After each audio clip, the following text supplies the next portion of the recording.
आपल्यासोबत संवाद साधण्यासाठी आंब्याचे व्यापारी विजय बेंडे आहेत. बेंडेजी, खरं तर तुमचं टीव्ही 9 मराठीमध्ये स्वागत आहे. आज आंब्याची किती आवक आलेली आहे त्याबाबत काय सांगा? आज आंब्याची आवक सर्वसाधारण 4,000 ते 4,500 पेटीची आवक आहे. काल सर्वसाधारण 6,000च्या आसपास होती. पण आज थोडीशी कमी आहे. आणि सर्व संडेच्या लोडिंगमुळे काल सोमवार असल्यामुळे काल 6,000-6,500 झाली. पण अशी अपेक्षा आहे की ह्या आठवड्यात ह्याच दरम्यान 4,000 ते 6,000च्या दरम्यान पेटीची आवक राहील. कुठून कुठून हे आंबे येतात त्याबाबत काय सांगा? आंब्याची आवक सध्या सगळी कोकणातूनच चालू आहे. रत्नागिरी, देवगड, तसं केरळ वगैरेचा पण आंबा चालू आहे. परंतु केरळचा आंबा सगळा क्रेटमध्ये लूजमध्ये विकला जातो आणि कोकणातील आंबा हा सगळा पॅकिंगमध्ये डझनवारी वगैरे वितरण त्याचं होतं व्यवस्थित. हे आंब्यांचे कोकणाचे जे आंबे येतात त्याचे रेट काय असतात? कोकणातील आंब्याचे सध्या रेट सर्वसाधारण एक 4,000 रुपयापासून ते एक 11-12,000 रुपयापर्यंत पेटीचे रेट आहेत. ज्याच्यामध्ये 5 डझन पासून 60 डझन पर्यंत ग्रेडिंग वाईज शॉर्टिंग केली जाते. तुम्ही बोलला की 4,000 रुपये आंब्यांचे ते दर आहे.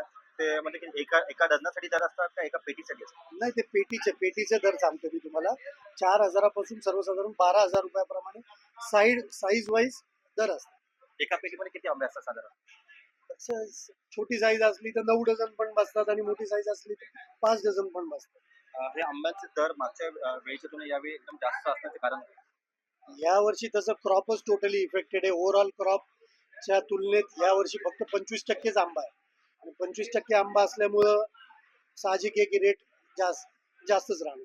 खरं तर आपण पाहू शकतो की आंब्याचे जे दर आहे ते सध्या यावेळी जास्त आहे, कारण की गेल्या वेळीच्या तुलनेत यावर्षी जो माल आहे तो कमी येत आहे आणि 25%च माल सध्या FMC बाजारात आलेला आहे. अशी जी प्रतिक्रिया आहे ती व्यापारी विजय बेंडे यांनी व्यक्त केली आहे. व्हिडिओ जर्नलिस्ट राजेंद्र शाह, मी Ravi Kharat, TV 9 Marathi, FMC market, Navi Mumbai.